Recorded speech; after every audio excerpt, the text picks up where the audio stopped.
அப்படி போடு. மோடி சொன்னது நடந்தே விட்டது. இனி திமுகவுக்கு ராகு காலம்தான். சிக்கிய ஆதாரங்கள். கிருஷ்ணகிரி மாவட்டத்தில் நடந்த ஒரு மிக கொடூரமான சம்பவம் இன்று முழு தமிழகத்தையும் அதிர்ச்சியிலும் வேதனையிலும் ஆழ்த்தி இருக்கிறது. 2 வயது கூட ஆகாத ஒரு சிறுமி பாலியல் வன்முறைக்கு உள்ளாகி உயிரிழந்த சம்பவம் மனித தன்மையையே கேள்விக்குறியாக்கி இருக்கிறது. இந்த கொடூர குற்றத்தில் தொடர்புடையவர் ஒரு திமுக இளைஞரணி நிர்வாகி என்பது மேலும் மக்களிடையே கடும் கோபத்தை ஏற்படுத்தியுள்ளது. ஒரு சமுதாயத்தில் குழந்தைகள் பாதுகாப்பாக இல்லையெனில் அங்கு ஆட்சியும் சட்டம் ஒழுங்கும் சரியாக செயல்படுகிறதா என்ற கேள்வி இயல்பாக எழுகிறது. குறிப்பாக குழந்தைகள் மற்றும் பெண்களின் பாதுகாப்பு என்பது எந்த அரசுக்கும் மிக முக்கியமான பொறுப்பாக இருக்க வேண்டும். சமீப காலங்களில் பெண்கள் மற்றும் குழந்தைகளுக்கு எதிரான குற்றங்கள் அதிகரித்து வருவதாக பல தரப்பிலிருந்தும் குற்றச்சாட்டுகள் எழுந்து வருகின்றன. குழந்தைகளுக்கு எதிரான பாலியல் குற்றங்களை தடுக்க உருவாக்கப்பட்ட போக்சோ சட்டத்தின் கீழ் பதிவு செய்யப்படும் வழக்குகள் கடந்த சில ஆண்டுகளில் அதிகரித்திருப்பதாக கூறப்படுகிறது.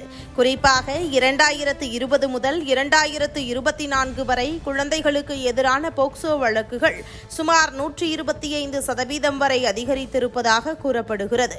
அதேபோல பெண்களுக்கு எதிரான குற்றங்களும் சுமார் 60% வரை உயர்ந்திருப்பதாக பல அறிக்கைகள் சுட்டிக்காட்டுகின்றன.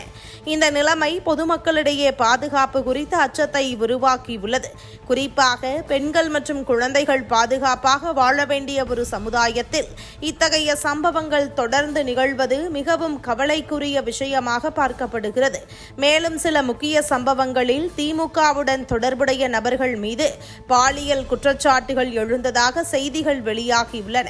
உதாரணமாக ஞானசேகரன் என்ற திமுக நிர்வாகி அண்ணா பல்கலைக்கழக மாணவிக்கு பாலியல் தொல்லை கொடுத்த விவகாரம், அதேபோல அரக்கோணத்தில் தெய்வச்செயல் என்ற நபர் ஒரு கல்லூரி மாணவியை கட்டாயப்படுத்தி திருமணம் செய்ய முயற்சி செய்து தொடர்ந்து துன்புறுத்திய விவகாரம், மேலும் கோடம்பாக்கத்தில் ரமேஷ் என்ற நபர் ஒரு 15 வயது சிறுமியை தவறான பாதைக்கு தள்ளியதாகவும் தகவல்கள் வெளியாகி இருந்தன. சில இடங்களில் மாணவிகள் மீது துன்புறுத்தல், சில இடங்களில் சிறுமிகள் மீது பாலியல் வன்முறை, இன்னும் சில இடங்களில் பெண்களை கட்டாயப்படுத்தி திருமணம் செய்ய முயற்சி செய்த சம்பவங்கள் போன்றவை பற்றி மக்கள் விவாதிக்கிறார்கள். இந்த சம்பவங்கள் அனைத்தும் உண்மையா, சட்டப்படி எப்படி விசாரணை நடக்கிறது என்பதையும் மக்கள் கவனமாக பார்க்கின்றனர்.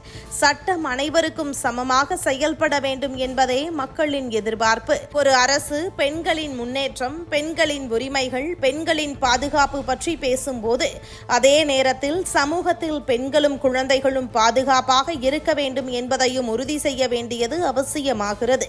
பெண்களின் முன்னேற்றம் குறித்து மேடைகளில் பேசுவது மட்டும் போதாது, நடைமுறையிலும் அவர்களின் பாதுகாப்பை உறுதி செய்யும் நடவடிக்கைகள் மிகவும் வலுவாக இருக்க வேண்டும். குற்றம் செய்தவர் யார் என்ற பார்வை இல்லாமல் சட்டம் கடுமையாகவும் நேர்மையாகவும் செயல்பட வேண்டும் என்பதே பொதுமக்களின் கோரிக்கை. இந்த கொடூர சம்பவத்தில் உயிரிழந்த அந்த சிறுமிக்கு நீதி கிடைக்க வேண்டும் என்பதே இன்று அனைவரின் வேண்டுகோளாக உள்ளது. இது போன்ற சம்பவங்கள் இனி ஒருபோதும் நடக்காத வகையில் அரசு கடுமையான நடவடிக்கைகள் எடுக்க வேண்டும் என்றும் மக்கள் எதிர்பார்க்கின்றனர். ஒரு சமூகத்தின் உண்மையான முன்னேற்றம் என்பது பெண்களும் குழந்தைகளும் பயமின்றி வாழக்கூடிய சூழல் உருவாகும் போதுதான் சாத்தியம். அந்த நிலையை உருவாக்குவது அரசும் சட்டமும் சமுதாயமும் சேர்ந்து செய்ய வேண்டிய பொறுப்பாகும்.